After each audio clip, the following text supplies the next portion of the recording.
સુરતમાં આજે આગની બે અલગ અલગ ઘટનાઓ બની, જેમાં એક સ્થળે રાંધણ ગેસના લીકેજના કારણે ઝૂંપડાઓ બળીને ખાખ થયા, જ્યારે બીજા બનાવમાં રહેણાંક મકાનમાં શોર્ટ સર્કિટના કારણે ભીષણ આગ ફાટી નીકળી હતી।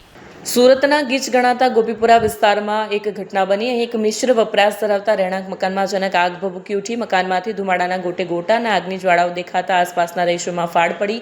સ્થાનિક લોકોએ સમય સૂચકતા વાપરી તરત ફાયર બ્રિગેડને જાણ કરી। ફાયર બ્રિગેડની ટીમ તાત્કાલિક પહોંચી સાવચેતીના ભાગરૂપે આસપાસના મકાનોમાં રહેતા લોકોને તાત્કાલિક સુરક્ષિત સ્થળે ખસેડવામાં આવ્યા।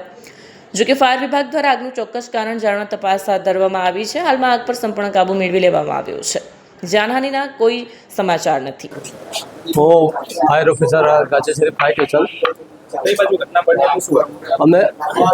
हमने फायर कंट्रोल रूम में मैं कॉल મળ્યો કે ગોપીપુરા લીંબડી કુઈમાં ગઈ મકાનમાં ઘરમાં આગ છે એવું કોલ મળ્યો। મેં તાત્કાલિક આજે 2-3 ગાડીને કોલ આપ્યો। નવસારી બજાર ગાચેશ્વરી અને મુગલી સરાનું નવસારી બજાર ગાચેશ્વરી બધી ગાડીઓ આવી ગઈ, પણ અમને વધારે તકલીફ પડી। અંદર ગાડીઓ આવી જ નહીં।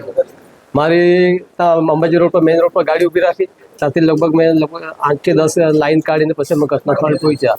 આવીને જોયું તો ઘરના વચ્ચેના રૂમમાં મંદિરનો જે રૂમ હતો ને એ રૂમમાં આગ લાગેલી હતી। આખું બધું પકડાઈ ગયેલું હતું। આગ લાગવાનું કારણ લગભગ મંદિરમાં દીવો ચાલુ હશે, કાં તો મંદિરમાં શોર્ટ સર્કિટ થઈ હશે। એના બાજુમાં વોશિંગ મશીન હતું, એટલે કદાચ શોર્ટ સર્કિટથી આગ લાગી હોય એવું અનુમાન કરી શકાય।